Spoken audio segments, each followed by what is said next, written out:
आज का जो पॉडकास्ट है वो इस बारे में बात करेगा कि पुनर्जन्म को लेकर अगर हम लॉजिकल और एक तार्किक दिशा में चर्चा करें, इसका वर्णन करें, इसके बारे में अगर डिस्कस करें, एक वार्तालाप हो, एक वर्डिक्ट देना हो, एक निष्कर्ष अगर देना हो, तो क्या वो सही होगा? पुनर्जन्म रीइंकार्नेशन को लेके मेरा क्या अप्रोच है, इसके ऊपर आज चर्चा होगी। वैसे देखा जाए चर्चा शब्द कहना गलत है, क्योंकि कोई है ये नहीं चर्चा करने के लिए। अकेले बात कर रहे हैं कमरे में बैठ के।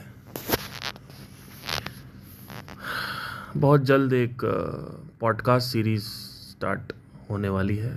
थोड़ा सा अभी एल्गोरिथम के साथ खेल रहा हूँ मैं। जैसा कि आप देख रहे हैं कि आपके अंदर ये प्रश्न भी उठा होगा कि दूसरे गुरुओं की फोटो लगा के क्यों इतना नाटक करना है, डायरेक्ट बोलना है कि डायरेक्ट ही बोल देते हैं।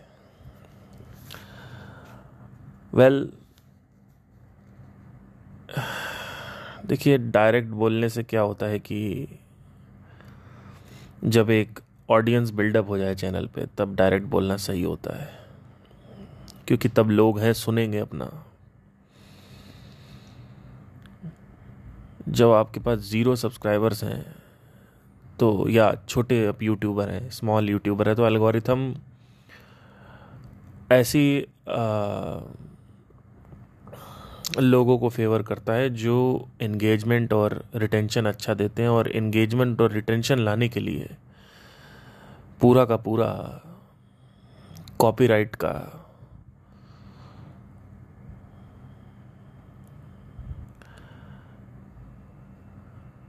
अध्ययन करना ज़रूरी है कि कॉपी राइटिंग क्या होती है। कॉपी राइटिंग एक मार्केटिंग का विभाग है, जहाँ पे ये सिखाया जाता है कि एक headline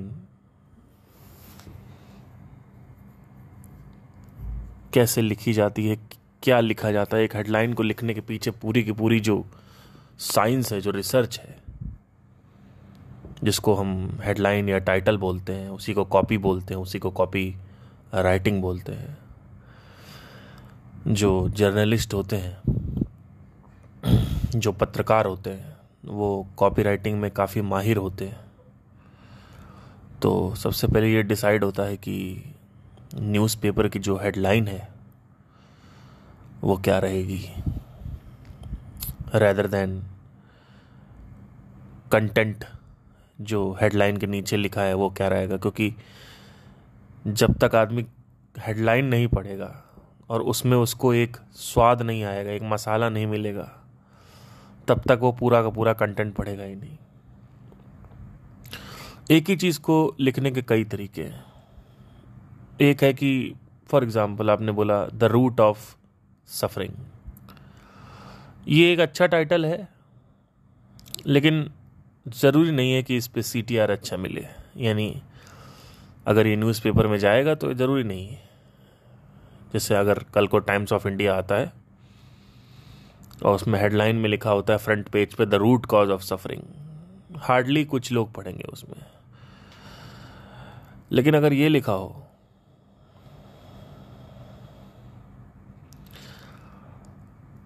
the root cause of suffering which no guru talks about, even they don't know, तो ये एक इंट्रीगिंग और क्यूरियोसिटी की इंटेंसिटी को काफ़ी आगे तक लेके जाता है। कॉपीराइटिंग एक ऐसी चीज़ है जो सबसे पहले, चाहे वो न्यूज़पेपर हो, चाहे वो यूट्यूब का टाइटल हो, उसमें पढ़ा जाता है। तो जब शुरू में आप सब्सक्राइबर बढ़ा रहे हो तो कॉपी राइटिंग का एक कहीं ना कहीं एक यूट्यूबर को, जो अच्छे यूट्यूबर होते हैं उनको एक कॉपी राइटिंग का आइडिया ज़रूर मालूम होता है।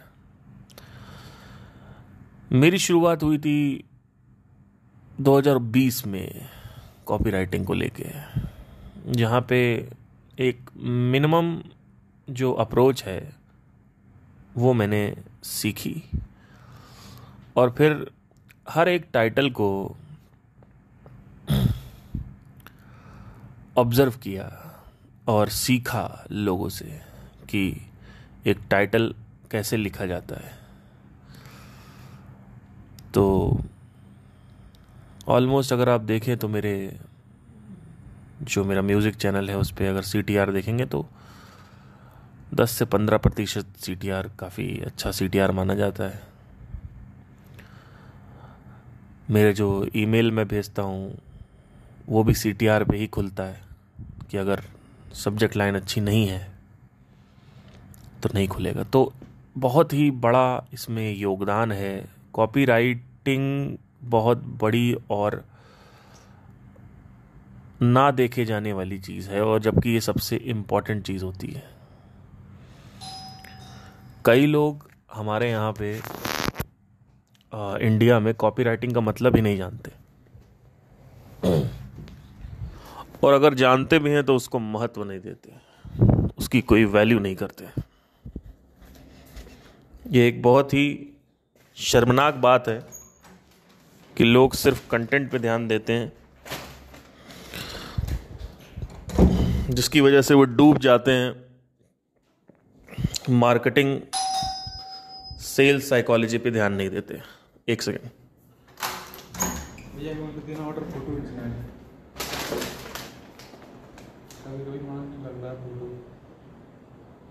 ठीक है। तो एक लाइन को लिखने के कई तरीके होते हैं। आपका टारगेट ये होना चाहिए कि कितनी ज़्यादा जिज्ञासा पैदा हो सके एक टाइटल में। जितनी ज़्यादा जिज्ञासा एक टाइटल और थंबनेल में पैदा होगी, उतनी ही ज़्यादा समझ लीजिए कि लोगों को क्यूरियोसिटी होगी और वो क्लिक करेंगे। बहुत सारे हमारे जो लोग हैं वो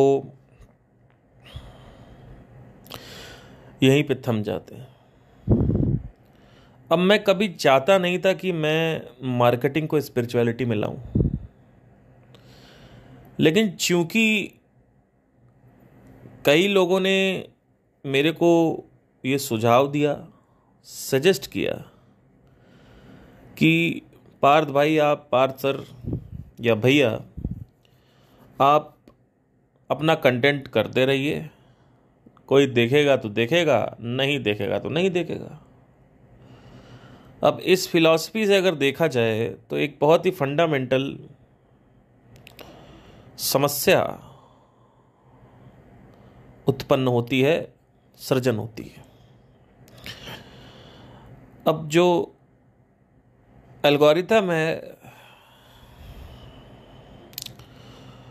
वो पहले चेक करता है कि सब्सक्राइबर जो बेस है वो सब्सक्राइबर बेस कितना रिस्पॉन्ड कर रहा है। अगर सब्सक्राइबर बेस आपका जो एग्जिस्टिंग है वो रिस्पॉन्ड नहीं कर रहा है तो वो आगे पुश करेगा नहीं।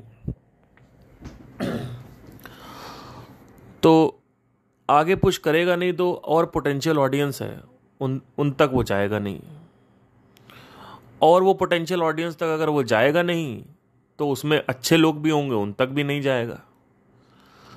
तो अल्टीमेटली जो मेरा गोल है वो तो हुआ ही नहीं। यहाँ तो सिर्फ सब्सक्राइबर वही हैं जो सर्च करके आए हैं।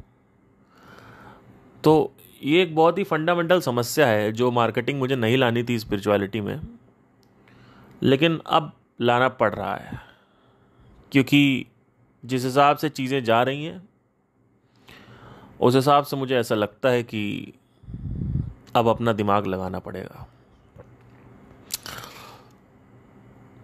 आचार प्रशांत का भी चैनल ऐसे ही ग्रो हुआ है। अगर आप ध्यान देंगे तो शुरू में उन्होंने सदगुरु के बारे में बोला कि रुद्राक्ष बेकार है, उसके बाद विवेक बिंद्रा के बारे में बोला, उसके बाद मतलब सबको उठा उठा के कि ये सही नहीं है, इसके पीछे का तर्क ये है, इसका तो काउंटर देना उन्होंने चालू किया, जो कि अपनी सही बात भी है, वितर्क है कि इस्कॉन वालों को बोल दिया कि इन नाचने गाने से कुछ नहीं होता है। कुछ ऐसा बोला था कि भगवत गीता है तो नाच गाना कर रहे हैं, है ना, ऐसा कुछ सा ज्ञान तो पड़ता ही नहीं है, जो भी है। तो जितना मुझे दूर दूर से खबर मिलती गई मैं उतना बता रहा हूँ। और भी लोगों के बारे में बोला है पर मैं इतना जाना नहीं चाहता। वो इसका मात्र रीज़न यही है कि जब बोलोगे तो उससे क्या होगा, कंट्रोवर्सी क्रिएट होगी। अब कंट्रोवर्सी अगर क्रिएट होगी तो चैनल आगे बढ़ेगा। तो इसको नेगेटिव मार्केटिंग कह सकते हैं, लेकिन इसको थोड़ा मैंने विपरीत कर दिया इसके बारे में। मैं पहले ही अपने वीडियो में क्लियर कर देता हूँ कि मैं वितर्क रख रहा हूँ, मुझे जज नहीं करना है कि मैं जज करूँ और मैं ऐसे चीज़ों पर टिप्पणी करूँगा ही नहीं कि इस्कॉन में सब नाचते हैं तो उससे अध्यात्म का क्या मतलब है। मैं मुझे क्या मतलब है उस चीज़ से, है ना, कि भाई मतलब मेरे ऑडियंस की वृद्धि और मेरी वृद्धि पे इस्कॉन वाले नाच रहे हैं या नहीं नाच रहे हैं उससे मेरे को क्या फ़र्क पड़ता है। ठीक है, लोग कह रहे थे बागेश्वर धाम फ्रॉड है कि नहीं, उसके ऊपर वीडियो बना दो। बनाने को भी मैं बना दूँ, कल ही 25,000 व्यूज़ आ जाएंगे। सिर्फ मुझे लिखना है कि बागेश्वर धाम का काला सच, एक टाइटल डालना है क्यूरियोसिटी वाला, और उसके बाद देखो क्या होता है फिर। ठीक है, तो ये सब जनरेट करने के लिए मेरे पास बाएं हाथ का खेल है। मैं पिछले 3 साल से मार्केटिंग में हूँ।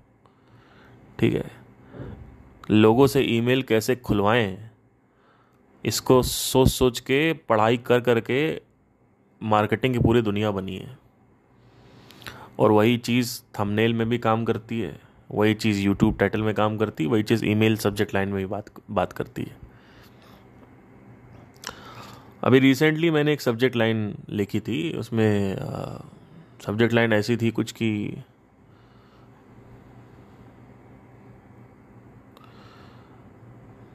आएगा आपका नाम, जैसे मान लीजिए आपका नाम अगर है अमित तो लिख के आएगा अमित एक्सपोज्ड सब्जेक्ट लाइन में, और फिर अंदर जैसे अमित खोलेंगे तो कुछ और होगा, उससे रिलेटेड होगा। तो एक सब्जेक्ट लाइन हमने लिखी थी कि संगीत में मेरी गर्लफ्रेंड ने मुझे कैसे ऊपर किया, या how my girlfriend made me learn singing. तो एक टाइटल है हाउ टू लर्न सिंगिंग, और एक टाइटल है how my girlfriends breakup made me learn singing. This is one of the most amazing title. So it's all about intriguing. It's all about intrigue or curiosity-based headlines. Never wanted to do this on YouTube, on my YouTube channel of spirituality, but what to do? There are some titles in my mind. अभी recently एक title मेरे mind में आया था कि The root cause of suffering which they failed to talk about. Who failed? वो तीनों चारों की फोटो लगी होगी, कृष्णमूर्ति, ओशो और संदीप, सदगुरु, आचार्य, वटेवर, चारों की फोटो लगी होगी और नीचे लिखा होगा the root cause of suffering, नीचे लिखा होगा which they fail to talk about. ठीक है, वीडियो खुलेगा, जैसे ही वीडियो खुलेगा उसमें सबसे पहले ये बात होगी कि आज मैं ऐसी बात करने जा रहा हूँ कि ये और ये। लेकिन इस वीडियो में आगे बढ़ने से पहले आपको बताना चाहता हूँ कि ये जो वीडियो है डेरोगेटरी वीडियो नहीं है, और ये एक कोई ऐसा वीडियो नहीं है जो डिसरिस्पेक्टफुल हो। हर किसी को तर्क रखने का हक है, तो मैं भी तर्क रख रहा हूँ। मुझे किसी आदमी से परेशानी नहीं है, मुझे किसी से भी परेशानी नहीं है, मुझे वितर्क ना रखने में परेशानी है।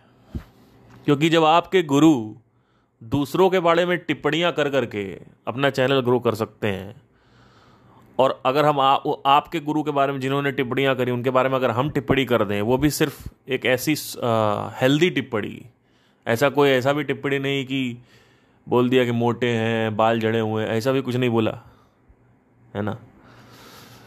तो टिप्पणी भी करी तो हेल्दी टिप्पणी करी। वैसे ही अभी इसके बाद जो टाइटल है वो है संदीप माहेश्वरी बोलते हैं स्पिरिचुअलिटी कुछ नहीं होता, तो उसके ऊपर भी एक वीडियो आने वाला है, देखते हैं क्या होता है। तो अब आप कहोगे कि आप डायरेक्ट बात करो, दूसरों का नाम क्यों ले रहे हो? यही प्रॉब्लम है, डायरेक्ट बात करने से एल्गोरिथम पुश नहीं करता। समझने की कोशिश करो। अब आप कहोगे आपसे क्या मतलब एल्गोरिथम से? ऐसा नहीं है। एल्गोरिथम जो बेसिकली है वो आगे पुश नहीं करेगा, तो आगे और भी पोटेंशियल। अब देखो ये जो मान लो ये जो अभी रिसेंट वीडियो था उस पर ऑलमोस्ट 100-150 सब्सक्राइबर, 200 सब्सक्राइबर, 300, 250, 300 सब्सक्राइबर के आसपास कुछ आए हुए हैं, ठीक है। अब ये 300 सब्सक्राइबर कभी आते नहीं आते। तो मैं ये नहीं कह रहा हूँ कि अगर 10,000 व्यूज़ आएंगे तो 10,000 सब्सक्राइबर आ जाएंगे, नहीं, ऐसा नहीं है। वो पोटेंशियल जो ऑर्गेनिक रीच है वो दिमाग लगाना ही पड़ेगा आपको, मार्केटिंग वाला। क्योंकि आप ना यूट्यूब के एम्प्लॉई हो, समझने की कोशिश करो। आप यूट्यूब के गोल को फॉलो नहीं करोगे तो यूट्यूब आपको डिस्कार्ड कर देगा। और यूट्यूब पे आप काम कर रहे हो तो यूट्यूब के हिसाब से चलना पड़ेगा, चाहे वो कुछ भी कर रहे हो फिर आप। नहीं तो फिर इससे अच्छे इनऑर्गेनिक रीच देना चालू कर दो। मतलब क्या है, मोनेटाइजेशन या ऐड लगाना चालू कर दो। अब ऐड लगाने के लिए 10-20 हज़ार रुपये का ऐड लगाओ, उसके बाद उसमें कुछ बेच भी नहीं सकते। अब बेचने के लिए भी अगर कुछ बेचो तो आदमी कहेंगे बेच रहे हैं। तो अभी ऐसा कोई प्रोडक्ट भी नहीं है, और मैं बहुत सारे प्रोडक्ट निकाल सकता हूँ। जैसे आप मेरे साथ 3 महीने के लिए सेल्फ रियलाइजेशन की जर्नी पे आ सकते हैं, जहाँ पे आपसे मैं 20-25 हज़ार रुपये ले सकता हूँ, और ले लूँगा अगर मैं चाहूँ ना आज। तो आप में से 100, मान लो 150 लोग सुन रहे हैं, तो 150 में 1-2 आदमी कन्वर्ट हो जाएंगे जो कहेंगे सर ये लीजिए 25,000 रुपये, कहाँ आना है बताइए, 3 महीने आपके साथ हैं, हम आपके ऊपर छोड़ दिया। और वहाँ पे फुल गारंटी होगी कि 3 महीने तुमको मेरे साथ रहना है और जो मैं बता रहा हूँ वो करना है, फिर देखो तुम्हारी ज़िंदगी क्या होती है, जीवन क्या होता है तुम्हारा। क्योंकि मैं लेक्चर देने वालों में से नहीं हूँ, मैं मार मार के सिखाता हूँ। मार मार के सिखाने का मतलब लिटरली मार मार के नहीं सिखाना, मैं प्रश्न पूछता हूँ, हाँ भाई क्या समझे, और आप क्या काउंटर दोगे। आप डबल काउंटर आपका मैं लूँगा ऑलरेडी, क्योंकि मुझे काउंटर चाहिए ही चाहिए। अनलेस एंड अनटिल आप डेरोगेटरी काउंटर नहीं दे रहे हो कि तुम बेवकूफ़ हो, इस तरीके की बातें अगर करोगे तो कोई भी इंसान एंटरटेन नहीं करेगा। तो नीचे कमेंट आता है लोगों का, आपने इनका वीडियो कैसे यूज़ कर लिया, इनका नाम कैसे यूज़ कर लिया, इनका फ़ोटो कैसे यूज़ कर लिया। अरे तुम्हारे गुरु इतने लोगों के फ़ोटो यूज़ किए, इतने लोगों का नाम यूज़ किए, इतने लोगों का काम करने के तरीके पे क्वेश्चन किए, तो आपके गुरु काम नहीं कर सकते हैं? और हम आपके गुरु तो जिस तरीके से कर रहे हैं वो तो कोई सुनेगा तो उसको बुरा लग जाएगा। मैं तो फिर भी हेल्दी वे में कर रहा हूँ, ठीक है। तो दूसरों के गिरीवान में झांकने से पहले अपने गिरीवान में झांक के देख लेना चाहिए लोगों को कि फोटो मत लगाओ। क्यों ना लगाए, कौन है भैया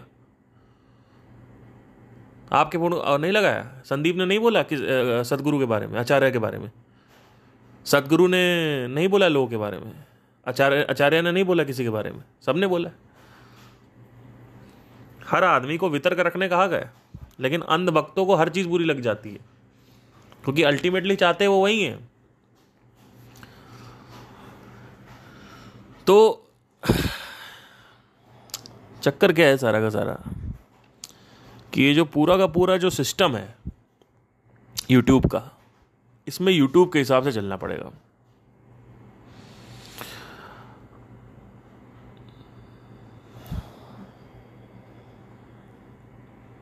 एक होता है डिफेमेशन। डिफेमेशन ये होता है कि जैसे आपने वीडियो बनाया, आपने बोल दिया चूतिया है, ऐसे आपने बोल दिया तो तो ये डिफेमेशन हो गया, है ना। या कह दिया मूढ़ बुद्धि है, तो ये डिफेमेशन नहीं हुआ। मतलब उसमें जहाँ पे आपको पहले लॉ भी क्लियर होने चाहिए कि डिफेमेशन का क्या लॉ है ना। कहीं किसी भी प्रकार की गाली या कुछ भी ऐसा नहीं है जो आप दे सकते हो या कुछ भी ऐसा कर सकते हो। एनी वे, तो लाइफ में आगे बढ़ने के लिए सिर्फ कला नहीं चाहिए, कला को प्रदर्शन करने के लिए मार्केटिंग स्किल्स चाहिए, सेल्स स्किल चाहिए, कॉपी राइटिंग स्किल्स चाहिए, जो कि भारतीयों को पता ही नहीं है। कई मैक्सिमम लोगों को नहीं पता। अमेरिका इस मामले में काफ़ी तेज है। कोई भी हेडलाइन आप उठा के देखो, आप ध्यान से अगर आप देखो कोई भी हेडलाइन, आप देखो कितना खतरनाक इंट्रीग डाला गया है उसमें, क्यूरियोसिटी डाली गई है। इतनी क्यूरियोसिटी डाली गई है कि इसकी कोई हद नहीं है।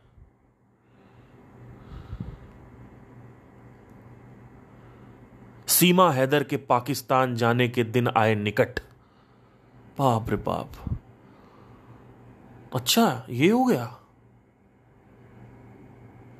बागेश्वर धाम का काला सच। बागेश्वर धाम एक फर्जी बाबा, क्वेश्चन मार्क। डायरेक्ट भी बात हो सकती थी। डायरेक्ट बात क्या होती कि बागेश्वर धाम के बारे में एक वीडियो या बागेश्वर धाम के बारे में जानने के लिए क्लिक करें, है ना, या कुछ भी, मतलब एक सिंपल सी लाइन भी हो सकती थी। आप लोग क्या कहोगे, स्पिरिचुअलिटी वाले क्या कहेंगे कि सिंपल रखो ना। ऐसा नहीं होता भैया, सर्वाइवल ऑफ द फिटेस्ट है यहां पे। ये बात तब सही होती जब मेरे पास ऑलरेडी मेरे कमरे में लोग हैं, मतलब मेरी ऑडियंस है ऑलरेडी, तब भी रखना चाहिए। मुझे इस मामले में ध्रुवरति बहुत अच्छा लगता है। उसके अगर आप टाइटल देखोगे और जो विषय है, विषय भी बहुत जरूरी है कि विषय क्या उठाया जा रहा है। कि ओशियन गेट टाइटैनिक के नीचे जाके फट गई, उसके ऊपर उसने उठा दिया। तो विषय इतना इंटरेस्टिंग होता है, अगर आप एकदम से ध्यान से देखो तो आपको समझ में आएगा। और रिसेंटली मैंने अभी म्यूजिक चैनल पे एक वीडियो करी थी, उसका नाम था, टाइटल मैंने रखा कि केके की वापसी, केके का पुनर्, कुछ ऐसा रखा था। थंबनेल में मैंने रखा केके का पुनर्जन्म और केके की फोटो डाल दी, सिंपल। तो उस पे इंप्रेशन रेट इतना अच्छा आया, ऑलमोस्ट 12% का इंप्रेशन रेट, बहुत अच्छा इंप्रेशन रेट होता है। और कुछ रिटेंशन था ऑलमोस्ट 30% के आसपास, 32% के आसपास। अब ये रिटेंशन रेट 50-60 भी जा सकता है, बशर्त है कि वीडियो एंगेजिंग हो, वीडियो में एंगेजमेंट अच्छा हो। तो रिटेंशन के लिए अलग काम करना पड़ता है, टाइटलिंग के लिए अलग काम करना पड़ता है, दोनों अलग टैलेंट है। और टाइटलिंग से भी पहले विषय क्या है, टॉपिक क्या है वीडियो का, वो भी ये तीनों पे डिपेंड करता है। तो ये तीनों का जब विवाह होता है, ये तीनों का जब संगम होता है, इन तीनों का जब योग बनता है, लोग कहते हैं टैग डाल दो, डिस्क्रिप्शन डाल दो, ये डाल दो, अरे ये सब कुछ नहीं होता। इन तीनों का जब संगम बनता है, इन तीनों का योग बनता है, इन तीनों का जब गांठ बनता है, तब जाके एक बेहतरीन वीडियो बनता है, जो वीडियो क्रॉस होता है 1-2 मिलियन, 3 मिलियन, 4 मिलियन, 5 मिलियन, ऐसे क्रॉस होता है। तो धीरे धीरे होता है, ऐसा नहीं कि पहले वीडियो में हो जाएगा। पहले वीडियो में आपका जाएगा अच्छा, अगर आपका 0 सब्सक्राइबर है तो पहली बार में अगर आप कर रहे हो तो 4 से 5 हज़ार व्यूज़ जाएंगे, वो एक बहुत ही अच्छा आपने किया। फिर उसके बाद आप सेकंड करोगे और ये तीनों का योग बनाओगे तो 10-12 हज़ार सब्सक्राइबर व्यूज़ जाएंगे, 13 हज़ार। फिर जैसे जैसे ऑडियंस बिल्ड होती जाएगी, यूट्यूब के आपके ऊपर ट्रस्ट होता जाएगा, तो वो रीच बढ़ाता जाएगा। Having said that, trending topics पे अगर आप बनाते हो तो और भी जल्दी चीज़ें हो जाती हैं। बट एनीवे, मतलब ये थोड़ा लंबा हो जाएगा बात करते करते, इसके बारे में कभी विस्तार से बात करेंगे जैसे जैसे मेरी रिसर्च पूरी होती जाएगी। वैसे वैसे मैं बात करता जाऊंगा। तो आज का जो विषय है वो ये है कि पुनर्जन्म जो है, इसके बारे में काफ़ी लोगों ने चर्चा करी हुई है।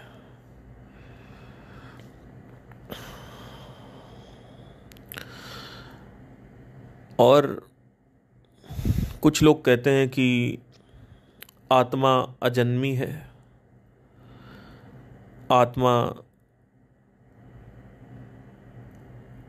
अमर है, और हम ही आत्मा है तो हमारा जन्म कैसे होगा। कुछ लोग कहते हैं, सद्गुरु ओशो कृष्णमूर्ति ने भी एक दो वीडियो में कहा है कि आत्मा जो है वो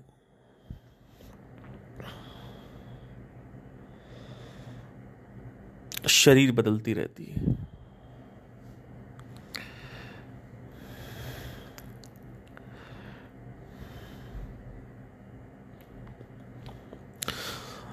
अब देखिए इसमें सीन क्या है सारा का सारा, कि पता नहीं क्यों ये गुरुओं के साथ एक फंडामेंटल प्रॉब्लम है निष्कर्ष देने की, वर्डिक्ट देने की, कि वर्डिक्ट दे दिए कि ये नहीं होता है, और उसके पीछे लॉजिक लगा रहे हैं कि हम आत्मा है, या पता नहीं कौन सा लॉजिक लगा रहे हैं, उसको भी क्वेश्चन किया जा सकता है। क्योंकि आपने हर तरफ से क्वेश्चन नहीं किया। आपने एक तरफ से पढ़ लिया कि जिस किताब में लिखा है 84 लाख योनियाँ होती हैं, उसी किताब में ये भी लिखा हुआ है कि आत्मा को हर 84 लाख योनियों में एक बार जन्म मिलता है। तो आप किताब के हिसाब से चल रहे हो।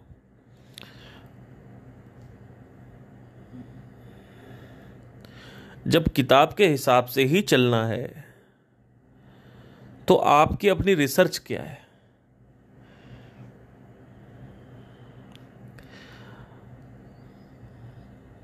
और प्रमाण क्या है कि आप कह रहे हो नहीं होता या होता है?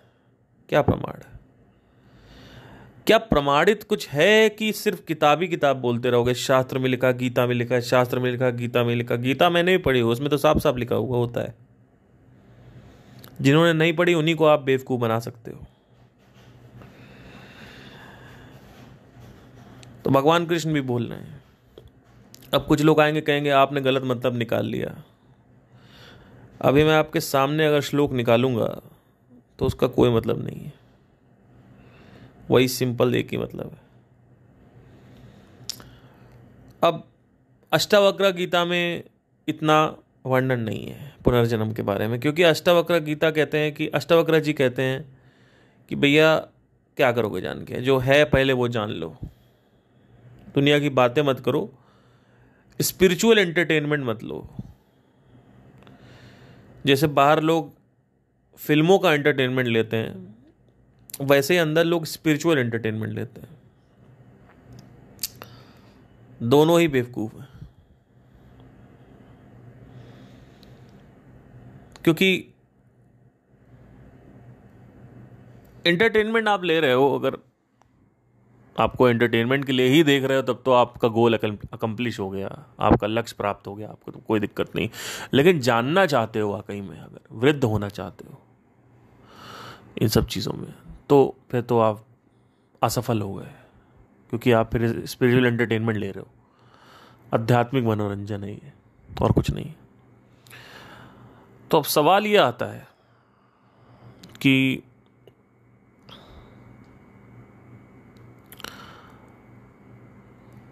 पुनर्जन्म को लेके कुछ लोग कहते हैं कि जितने मैंने सवाल उठाए हैं, आज उन्हीं सवालों को उठा के दोबारा मैं इस पॉडकास्ट को ख़त्म कर दूंगा, क्योंकि वर्डिक्ट सुना ही नहीं सकते आप इसमें। वर्डिक्ट आप सुना ही नहीं सकते। आप अगर कहोगे मैं निष्कर्ष देख रहा हूँ, कंक्लूड का, आप कंक्लूड मत करो भाई। यूनिवर्स की मिस्ट्रीज को कंक्लूड मत करो प्लीज़। हाथ जोड़ के विनती है सारे गुरुओं से, सुनेंगे तो घंटा नहीं वो मेरे को, क्योंकि मैं कल का लौंडा हूँ, आया हुआ हूँ। के हिसाब से 40-50 साल का आदमी होना चाहिए था। मैं आपको सच बता रहा हूं, आप बोल रहे हो नहीं हो रहा है और दूसरा कोई बोल रहा हो रहा है, ये दोनों ही सही तरीका नहीं है। सही तरीका यही है कि हर तरफ से इसको क्वेश्चन किया जाए पहले। तो आज वही करते हैं बैठ के। अगर रीइंकार्नेशन यानी जो कंटिन्यूएशन है मेमोरी का या डिजायर्स का वो नहीं होता है, तो डेथ रिचुअल्स क्यों होते हैं? सबसे पहले इसका उत्तर देना बहुत आवश्यक है। बाल कटवा दो, लाश को नॉर्थ पोल किस तरफ सर करके लिटा लो, जलाने से पहले मुंह में पानी डालो, कपाल फोड़ो, कपड़ों को या तो गाड़ दो या तो जला दो। जिसने जनेऊ धारण कर रखा है उसको जलाया जाएगा, जिसने जनेऊ धारण नहीं कर रखा है उसको पानी में बहा दिया जाता है। घर में अगर अकाल मृत्यु हुई है तो 11 से 13 दिन तक कोई संभोग नहीं होगा। घर में कोई भी मीठा खाना पीना, नमक नमकीला स्पाइसी कुछ नहीं बनेगा। जिसको खाना खाना है वो जाएगा बाहर जाएगा खाएगा।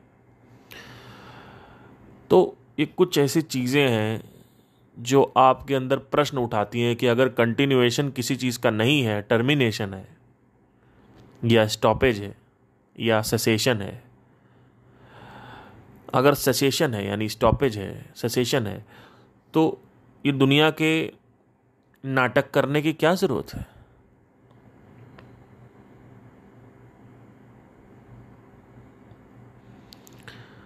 तो यहां से एक बहुत बड़ा प्रश्न उठता है।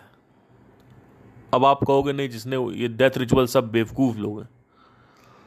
तो अब इसको भी फर्दर क्वेश्चन करते हैं। जिन्होंने लिखा है ये 10,000 साल पहले हमारे ग्रंथों से आया हुआ है, हमारी किताबों से आया हुआ है, जहां पे डेथ रिचुअल्स गरुड़ पुराण से निकला हुआ है। सब जब ये किताबें लिखी जा रही थी उस वक्त धरती को भूगोल बोल दिया गया था, भूमिगोल। क्या कभी सोचा किसी ने ये कि 10,000 साल पहले कौन से ऐसे साधन रहे हैं जिसकी वजह से आपने धरती को गोल बोल दिया? साइंस ने आज 400 साल पहले देखा है या 100-150 साल पहले देखा है हबल टेलीस्कोप से। आप होते कौन बोलने वाले? कि आप बोल रहे हो भूगोल, तो कैसे बोला? तो पहला प्रश्न ये उठता है। दूसरा प्रश्न, तीसरा प्रश्न ये होता है कि 7 ग्रहों के नाम कैसे बता दिए जब देखा ही नहीं? तो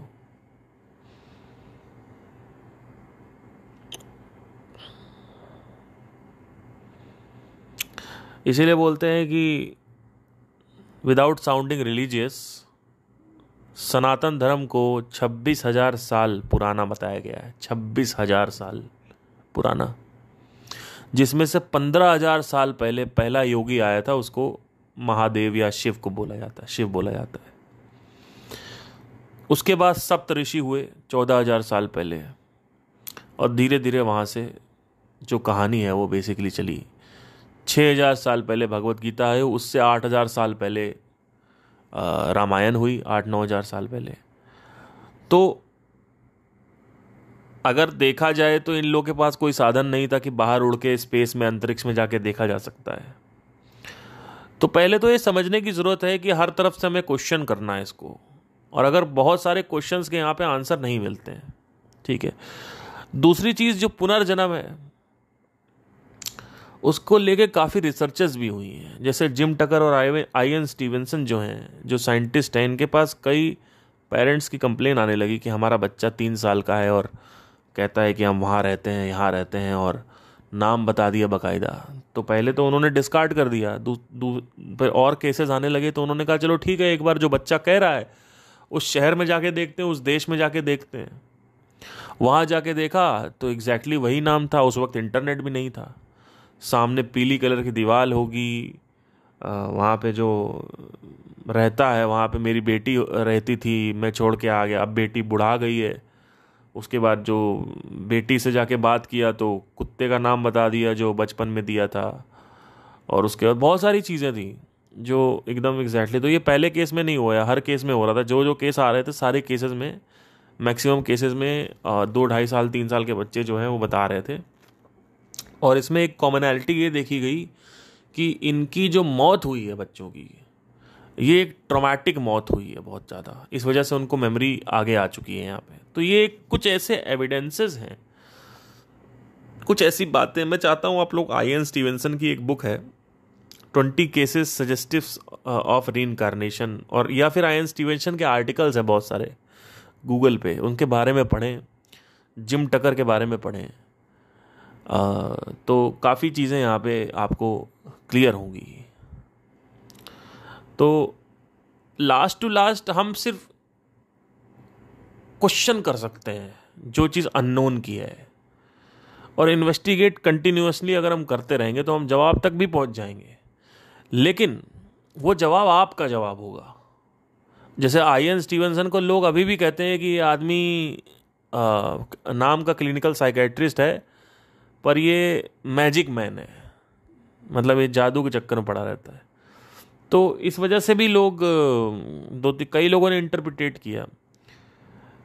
ये कहानी आपको मैं 3 साल पहले की सुना रहा हूँ, जब कोरोना आया था तो हमारे घर में बोलने लगे कोरोना आता है, कोरोना वोरोना कुछ नहीं होता। हमारे घर में बोलने लगे, हमारे घर खुद के, हमारे जो घर में लोग हैं, कोरोना फोरोना कुछ नहीं होता है। अब भाई हम तो यहाँ थे नोएडा में, तो हम तो लॉजिकल आदमी, तो हमें पता है कि भाई आज तक पे दिखा रहे हैं। और जब वो आया था, चाइना में आया था, तब मैं शो कर रहा था, 31 दिसंबर की बात है, 2019 31 दिसंबर को मेरा शो था, और मैं था होटल ताज में। तब मेरे पास उड़ती उड़ती खबर आई कि 2-3 महीने पहले की बात है, चाइना में ऐसा वायरस फैल रहा है। तो मेरे अंदर आ चुका था कि कहीं यहाँ ना आ जाए। तो उस दिन ऐसा पता चला कि केरला में पहला केस आ गया है 31 दिसंबर 2020 में।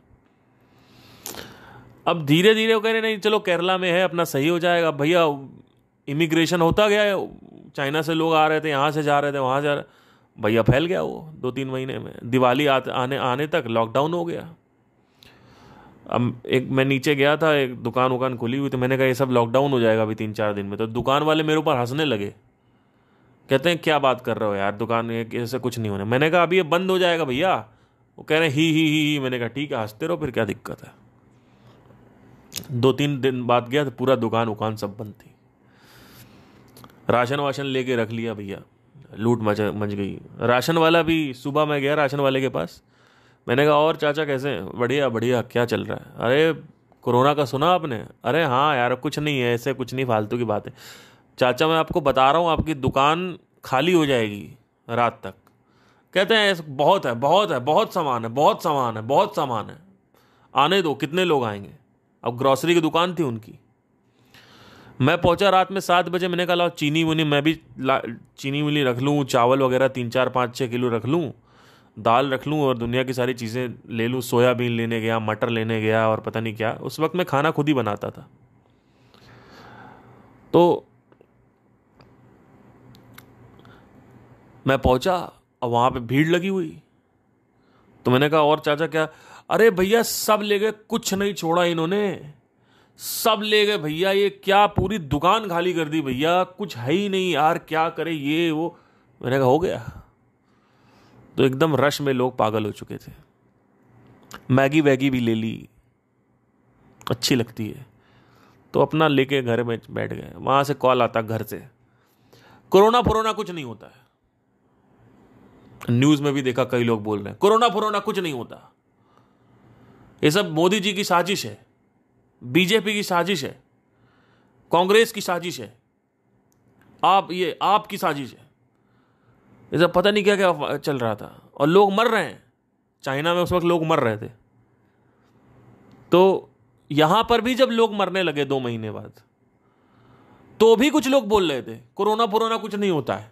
गांव का एक आदमी बैठा हुआ बिना मास्क लगाए हुए, पुलिस लाठीचार्ज कर रही है, कोरोना वोरोना कुछ नहीं होता, कोरोना वोरोना कुछ नहीं होता, लगे हुए लगे हुए लगे हुए।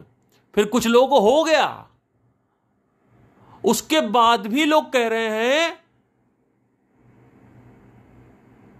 कि नॉर्मल तबीयत खराब है, नॉर्मल तबीयत खराब है। फिर 4-5 दिन बाद जब सांस फूलने लगी, तब जाके वो कहते हैं भैया आप कुछ गड़बड़ है, शॉर्टनेस ऑफ ब्रेथ हो गई है। क्योंकि बीमारी में जुकाम बीमारी तो होती रहती है सबको, तो शॉर्टनेस ऑफ ब्रेथ जब हुआ तब जाके सारे लोग आज उसके बाद मतलब जब पीक 2 आ गई, जब लोग मरने लगे, देखा इतना लोग चीख रहे थे यहाँ पे अपोलो में, यहाँ वहाँ भयंकर इतना, रे बाप जो हालत खराब हुई थी दिल्ली में। यहाँ पे देखा था हमने, पीक 2 की बात कर रहा हूँ। उस वक्त एक आदमी ने नहीं बोला कि कोरोना नहीं होता। पीक 1 में सारे नाटक थे।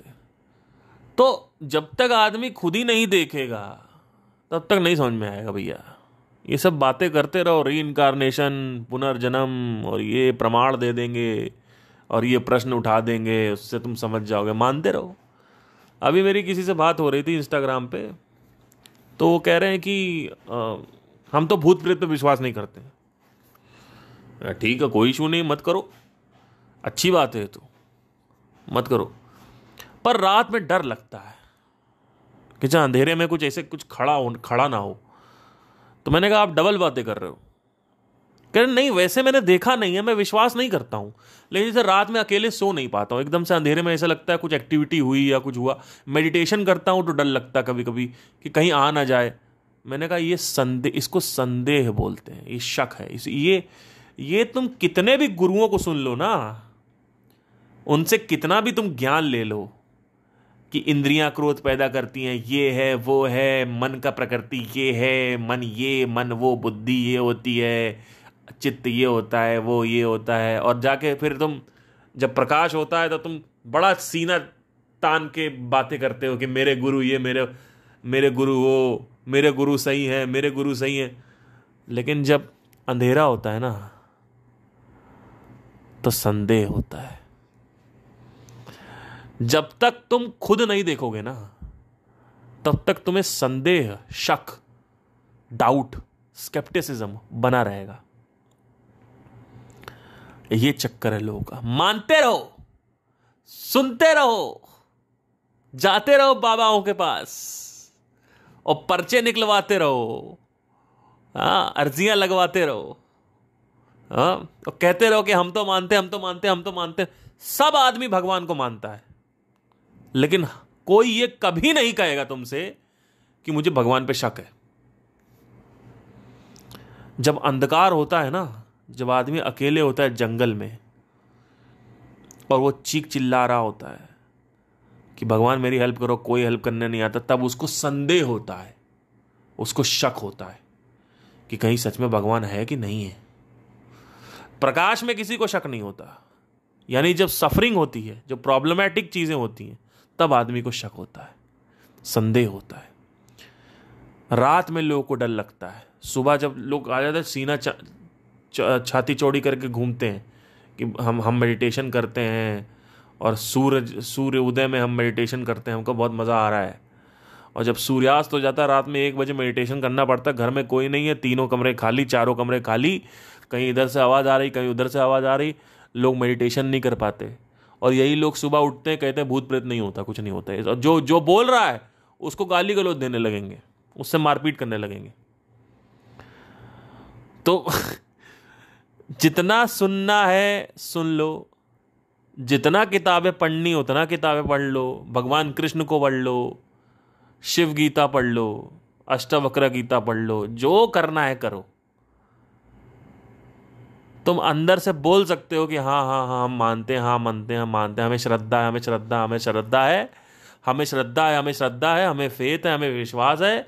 लेकिन जब अंधकार होगा ना तो संदेह की जो दीपक है, संदेह की जो लौ है, वो जलने लगेगी, शक की लौ जलने लगेगी। जो दीपक है ना स्केप्टिसिज्म का, वो उजागर हो जाएगा। संदेह बिना बोध के खत्म नहीं होता सर। जब तक तुम्हें अनुभव नहीं है ना तुम्हारा संदेह खत्म नहीं होगा। प्रकाश होगा तब संदेह खत्म हो जाएगा, अंधकार में संदेह खत्म नहीं होगा तुम्हारा। ये जो बातें होती है ना, रीइंकार्नेशन और गीताओं की बातें होती हैं कि मन को ऐसे वश में किया जाता है, मन में ये होता है, मन में वो होता है। इनफैक्ट मैं भी कई बातें करता हूँ, मैं भी जो भी बातें करता हूँ उसको आपको साक्षात्कार करना है अपने शरीर में। अगर मैं शरीर में ये कह रहा हूँ कि चावल से मोटापा आता है, तो क्या आपने अपने शरीर में ये देखा कि चावल खाने के बाद मोटापा आता है? तो ऐसा नहीं है कि अब मैंने बोल दिया तो पत्थर की लकीर हो गया, क्योंकि पत्थर की लकीर तुम दुनिया में जाके एडवर्टाइज करोगे, प्रचार करोगे, लड़ाई झगड़ा करोगे मेरे लिए, मारपीट करोगे, कत्लेआम करोगे मेरे लिए। अपने उस आइडिया को बचा रहे हो, मुझे नहीं बचा रहे हो तुम, उस आइडिया को बचा रहे हो।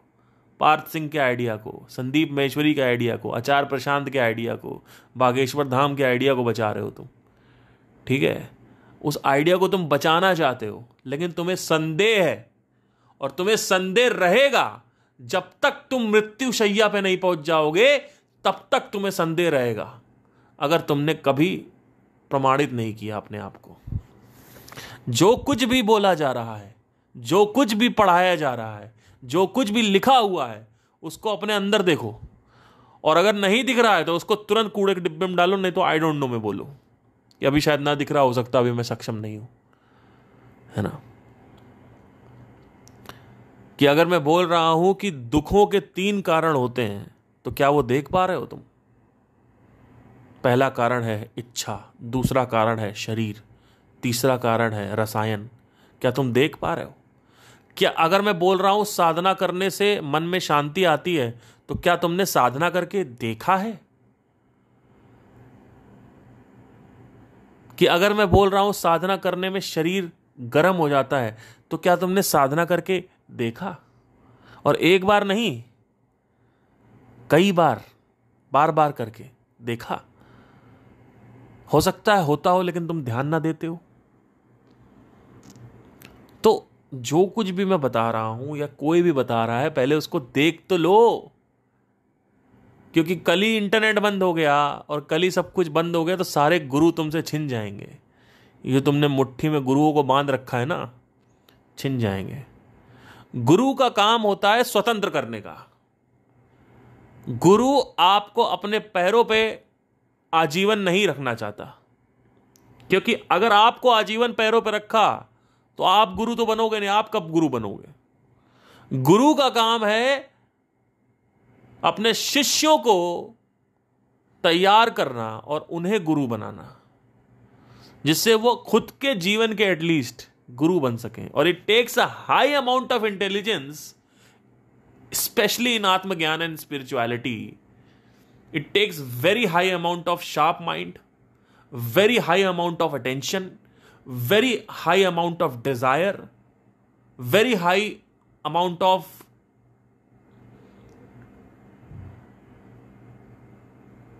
freedom from all these distractions, avoiding distractions. It takes great amount of, to avoid that distraction. It takes great amount of energy. There are a lot of things. कि छोटे मोटे लोग की बात नहीं है। जो आदमी अपने आप को सफल ही नहीं कर पा रहा है, जो आदमी अपने शरीर को सही नहीं कर पा रहा है, जो आदमी कुछ सही कर ही नहीं पा रहा, जो बात नहीं कर पाता, जो कम्युनिकेशन स्किल सही नहीं है, वो आदमी क्या करेगा इसमें? क्योंकि इसमें बहुत शार्प माइंड चाहिए सर, जो पकड़ पाए कट से। इसमें अटेंशन चाहिए कि अटेंशन टिके। अटेंशन ऐसे नहीं टिकती जिज्ञासा से। अटेंशन टिकती है जब आप जल चुके हो अपनी लाइफ में, जब आपके लिए जीवन की कोई मूल्यता ही नहीं है, जब जीवन में जो भी रस है वो सारे रस लेके तुम देख चुके हो, जीवन को ठुकरा चुके हो, सरेंडर कर चुके हो, यज्ञ कर चुके हो। जीवन में घनघोर यज्ञ होता है, तब जाके वो अटेंशन यहां टिकती है। नहीं तो अटेंशन तो बाहर सेंसेस में टिकी रहेगी, अटेंशन कहां टिकेगी यहां पे भैया। टेंशन कहाँ टिकेगी? टेंशन नहीं टिकेगी सर, यहाँ पे कभी नहीं टिकेगी टेंशन। टेंशन आपकी बाहर ही घूमेगी कि बिग बॉस में चला जाऊँ, हैं? अरे यार इतने यूट्यूब पे फॉलोवर हो जाएं, इंस्टाग्राम पे फॉलोवर हो जाएं, अरे यार वो लड़की मिल जाए। मैं संदीप महेश्वरी के सेशन में गया था। अब आप लोग कहोगे मैं अपनी बड़ाई कर रहा हूँ, लेकिन ये हुआ था। तो मैं उठ के खड़ा हुआ, मैंने बोला कि सर मेरे ज़िंदगी में बहुत सफरिंग हुई है, इस वजह से आपकी वजह से काफ़ी चेंजेस आए ज़िंदगी में। मैंने सोचा उनको बताऊंगा। मुझे क्या पता था कि मुझे तो पता ही नहीं था कि वो लाइक रिस्पॉन्ड किस तरीके से करेंगे। तो उन्होंने अच्छे से रिस्पॉन्ड नहीं किया, उन्होंने मजाक बना दिया मेरा। वही मजाक फिर वायरल हो गया था, उसमें काफ़ी काटा पीटी भी हुई है बीच में वीडियो में। सारा सेशन ख़त्म हो गया, आखिरी में एक लड़की आके कहती है मेरे से, यार आपने जो अपनी कहानी बताई ना, आपकी और कहानी मेरी एग्जैक्टली सेम है, तो आप मुझे बता सकते हो इसका सोल्यूशन क्या है? इतने देर में संदीप महेश्वरी का वॉलंटियर आया, बोलता है आप दोनों अपना ये जो कन्वर्जेशन है ये बाहर ले जाओ। फिर मैं लड़की को भाव ही नहीं दिया, पता नहीं लड़की कहाँ चली गई। मैं लड़की अपना बाहर निकल गई, वो शायद वेट कर रही होगी कि मैं बाहर आऊँगा बात करूँगा। अब भैया मैं अपना अंदर टाइम वाइम लेके देख रहा हूँ, स्टूडियो इधर उधर देख रहा। मैंने कहा आखिरी बार आ रहा हूँ, कभी मिलूंगा नहीं, पता नहीं कभी क्या होगा तो देख लूँ। अब भैया जब तक मैं बाहर निकला वो चली गई। ठीक है, तो मेरे को इंटरेस्ट ही नहीं था। क्यों इंटरेस्ट नहीं था भैया? लड़कियां वड़कियां सब करके देख चुका हूं मैं। लेकिन आपके अंदर है कि लंबे बाल वालों का साथ मिल जाए, क्योंकि मिला ही नहीं है, ढंग से मिला नहीं। अगर मिला भी है तो ढंग से नहीं मिला है। मुझे शुरू के 2-3 बार ढंग से नहीं मिला था, लेकिन उसके बाद फिर एक लड़की आई, उससे सब कुछ ढंग से मिला। उसके बाद एक और लड़की आई, उससे भी ढंग से मिला। फिर एक और लड़की आई, उससे तो और ज़्यादा ढंग से मिला। तो सब कुछ एकदम इतना ज़्यादा मिल चुका है कि एकदम समझ में आ चुका है कि भैया इसमें कुछ नहीं है। ठीक है, इसलिए यही तो विवाह में यही तो होता है। शादी में क्या होता है, विवाह में यही होता है कि सब कुछ ढंग से मिल जाता है। लोगों को ढंग से नहीं मिल रहा है। छोटा मोटा इधर से व्हाट्सएप पे बातें होती हैं, इंस्टाग्राम पे चैटें हो गई, फ़ोन पे लॉन्ग डिस्टेंस हो गया, ऐसे थोड़ी समझ में आएगा। एकदम हर एक चीज़ सेक्सुअल जो डिज़ायर है वो पूरा हो, एकदम हर चीज़ इमोशनल जैसा आप चाहते हो वैसा लड़की होनी चाहिए, जैसा लड़का। तब जाके आपको समझ में आएगा कि इसमें कुछ नहीं पड़ा है। और वो भी तब समझ में आएगा जब अंडर ऑब्जर्वेशन हो, क्योंकि वही तो मैं बता रहा हूं, it takes a high amount of intelligence to understand only. Socrates की बात वो होती है ना कि एक बहुत अच्छा कोट है सोक्रेटिस का कि the highest amount of intelligence is acceptance. ये पहला चरम है। The first step towards intelligence और ग्रोथ और वट एवर जो कुछ भी था इज एक्सेप्टेंस। ये बहुत बड़ी चीज है। ये सोक्रेटिस डालना गूगल पे आएगा, ये सोक्रेटिस के कोट्स में एक कोट्स में आएगा। ये खतरनाक। लोगों को एक्सेप्टेंस ही नहीं है, लोग उसी में घूम रहे हैं। और ये हो जाए, और ये एक और 2 फिल्में आ जाए, गाने आ जाए, ये हो जाए वो हो जाए, घूमते रहो, कुछ नहीं होने वाला। मर जाओगे अभी 20-30 साल में। 20-30 साल में मरने वाले हो भैया। ये तब मैं बोल रहा हूं जब अकाल नहीं होगी।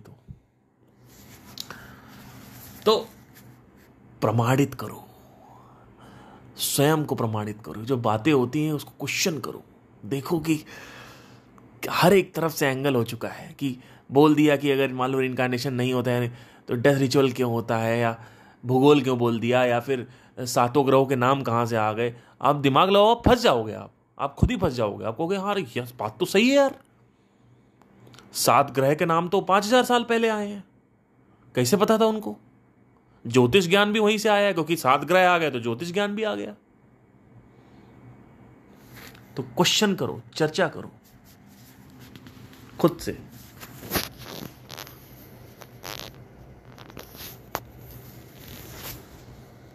चलिए, धन्यवाद, टेक केयर।